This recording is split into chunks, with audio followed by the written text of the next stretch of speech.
Good morning to you, my viewers and my subscribers, and welcome to another video. I am Belly One Engineering. I trust that everything is well with everyone and you're keeping yourself safe. Now, in my last video, I've spoken to you about reinforced concrete slabs and how they behave when they are subjected to loading. I've also spoken to you about one-way and two-way slabs and how you can differentiate between them. Now, in this video, I'm going to be concluding my presentation on the reading of reinforced concrete slab plan. So stay tuned, and after a few, I will get right into the video. Thanks.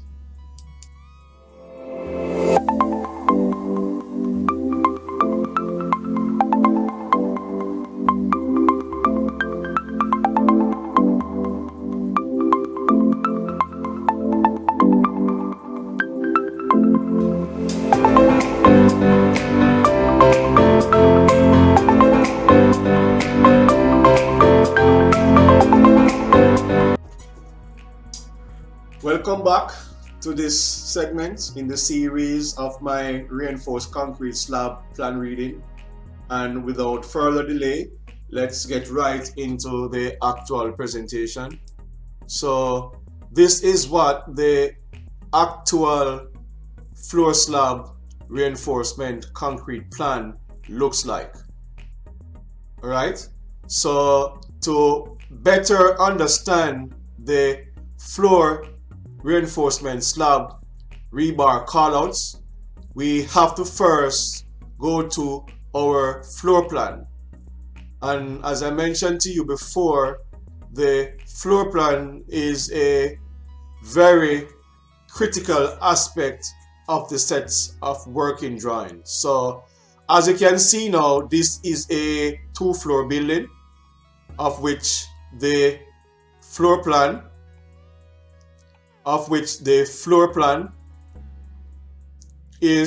consists of a garage, living, a rear porch, a kitchen, bedrooms, bathroom, an office, a front porch, a foyer or sitting, and a front porch. So there are two front porches to this building.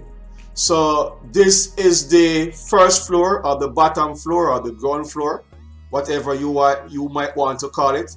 So this is the walls that is going to come up 8 feet or 9 or 10 feet from the finished floor level, and our reinforced concrete slab is going to be put over this floor slab to form the floor slab for the upper floor. So all these areas, the living, the bedroom, the garage, all these areas has to be reinforced separately. And why do we reinforce this area separately? The reason for that is that the load distribution on the upper floor is going to be different on each of the floor area on the upper floor. And not only that, we reinforce each area differently because what we don't want to happen is that when one slab fails, it compromises the remainder of the slab in its surrounding area. So what we want to achieve as engineers is that if a particular floor slab fails, it fails independently. It fails on its own without affecting the other slabs or the other areas on that floor. Therefore, that is why we reinforce each area separately. And a point to note that it is better to under reinforce your slab than to over reinforce your slab. When you under reinforce your slab, it means that if there is any impending danger or if the slab is going to fail, you will see signs of failure and you can take corrective measures or evasive action as to remediate the situation. When you over reinforce your slab, you are not going to be able to see any signs or warning sign that that slab is going to fail. That slab is going to be failed suddenly, or otherwise what we call in engineering terms brittle failure. So it's going to fail suddenly, so there's not going to be any warning sign, and we do not want that. And that is the reason why we always recommend that it's better to under reinforce than to over reinforce, because when you under reinforce, you can see the signs and you can take remedial action, as against when you over reinforce, you're not going to be able to pick up any signs in terms of deficiency and you're going to have sudden failure. A next thing to note, that the reinforcement slab is that some builders and contractors like to splice or like to lap, and we recommend that that is a practice that should not be done. There are instances where you can splice and there are instances where you can lap, but there is a particular way how it is supposed to be done. If you're going to lap, right, you have to lap according to the standards. Your lap is supposed to be at a specific length. It's either you're going to lap with a 40 times the diameter of the steel or a 50 times the diameter of the steel. It has to be recommended by the engineer. And if you're going to lap, because my information that a length of steel in Jamaica consists of two lengths. There are 9-meter lengths, which works out to be 29 feet, and there is 12-meter length, which works out to be 40 feet. So in the case of your slab extending beyond that 40 feet length that you have to lap, then you must either lap by using a 40 times the diameter or a 50 times the diameter. And if you're going to lap, you must stagger your lap. Your lap must not consistently line up one behind each other, because what you're going to eventually create is a uniform point of failure. So if you're going to lap and if you're going to splice, you must always stagger your lap. So in one instant you lap to the left, in the other instance you lap to the right, and so on and so forth until you finish out that span. So you must always try to lap accordingly, and you must, best as possible, try not to lap in the tension zone. And the tension zone, as I've mentioned before, is the weakest part of your concrete, and that is where the reinforcement is going to be needed to resist again the tensile stresses that is going to be developed in your concrete. So this is actually what the floor slab looks like, right? So to go through this, I'm going to just be focusing on one particular section, because if I'm to go through all the section here, the presentation is going to be too long. So this section here, as it is shown on the floor plan, from what I have recalled, is the garage, and the dimension for the garage is 20 feet by 14 feet, right? 14 feet this way and 20 feet this way. So go back to what I've said to you before about your one-way and your two-way slab. So if you should divide that 20 feet by your 14 feet, you're going to get 1 point something. So that is really a two-way slab. So even though the garage is rectangular, it still works out to be a two-way slab because it is lesser than 2.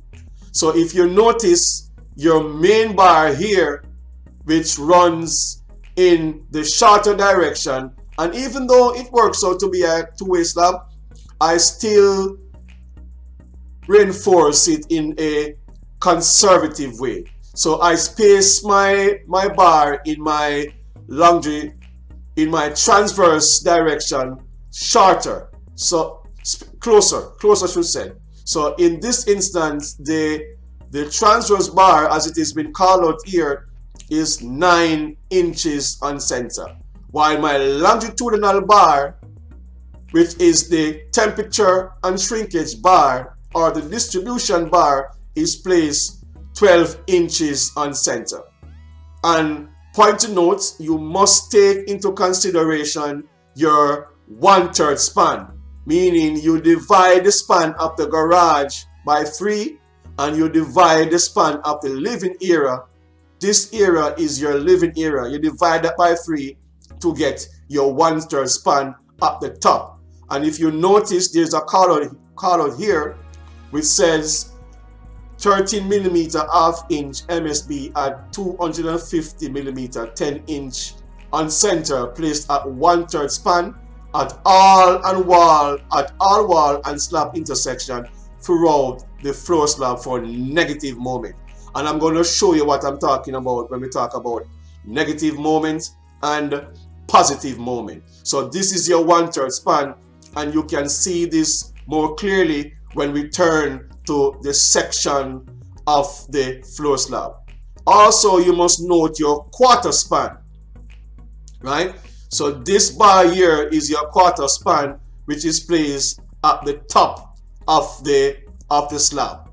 So this is only one area, but you must go through and study each area of the floor slab independently and know the reinforcement in terms of its spacing and in terms of its 1/3 span and in terms of its quarter span. So I can turn now to the section. So if you notice, this is section CC, and it cuts all the way through the living and the garage, right? And this section is section BB, which cuts through the living, the kitchen, and the bedroom. So one is section BB, which cuts transversely, and one is section CC, which cuts longitudinally. So let me turn you now to the actual section. So as you can see, this is section through BB of the floor slab. So this bar here represents your quarter span here, right? And you must know the reinforcement, note your callouts, note the size of the bar when you place it and the spacing of the bar. And over here you have the 1/3 span, which is 1/3 the width of the living and 1/3 the width of the dining. Now, in terms of your moment distribution, now, as I indicated to you in the last presentation about concrete, you will see that this span in the living is going to have a curved deflection going up to where you have the wall here, and above here you're going to have another curved deflection. So right between here you're going to have positive moments in your tension zone, and you're going to have another negative moment over your tension zone at the top, and that is why you have your 1/3 span, which forms your over support.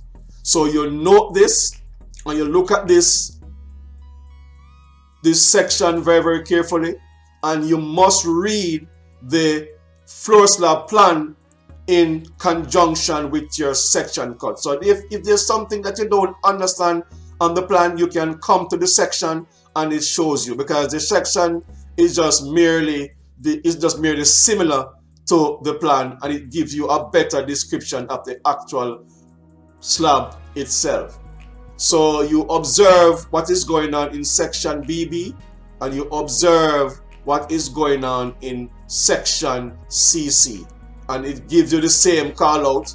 As you can see, this is your bottom bar, and it is spaced at 6 inches on center, and this bar here is your distribution bar or your temperature and shrinkage bar, which is placed at 1 foot 0 inches on center.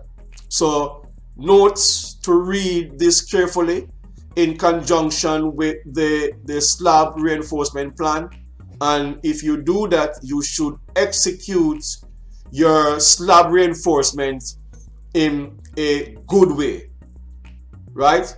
Also, you must note too the blow up section. In this instance, it is detail C, right? So you can go to your blow up detail and you see what is going on in a more detailed way as it relates to detail C, and you do the same thing for detail B. So let me take you over to those details. So as you can see now, this is detail C and this is detail B. But I'm going to give you an important situation in terms of how you go about doing this particular detail. So in this detail, you can see this here, this portion of it represents the belt beam, right? So if you notice, the reinforcement goes up into the slab. You must not pour your belt beam separately from your floor slab. If you're going to pour your belt beam, you should pour half of the belt beam. I make my belt beam usually 10 inches. So you pour 5 inches out of that belt beam, and the remaining 5, the reinforcement out of the remaining 5 inches must go up into your floor slab. And the reason for that is that you're going to make your floor slab along with your belt beam becomes composite.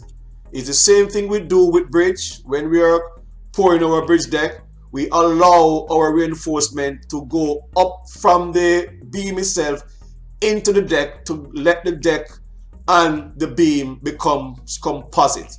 And what I mean by composite, I mean by the deck and the beam react as one member.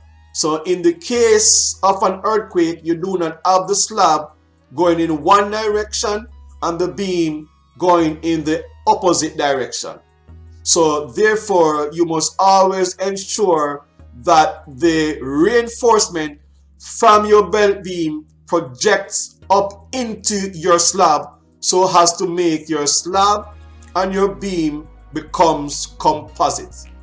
So that's basically it. This topic is a very tedious topic, and I've just merely scratched the surface. There's much more to it than that I have not touched on, because if I touch on it, it's going to be very, very long, and I don't want the video to be very, very long. But it is a topic that a lot of people tend to misrepresent, especially when it comes to construction on site. So therefore, you must always read your floor slab very, very carefully. It's a very, very critical structural member, and apart from the foundation, it represents the second most important part of your building, because if your slab fails, you don't want to be in your house at night lying down in your bed and your slab come down on you because of poor reinforcement, right? So you must always make sure as a builder or a contractor or a project manager to ensure that your floor slab is reinforced properly, and it must be reinforced according to engineering standards. So that is pretty much it for this series. And if you like the video, please hit the like button, share, comment, and subscribe. Thank you, and I see you in my next video upload. Thanks.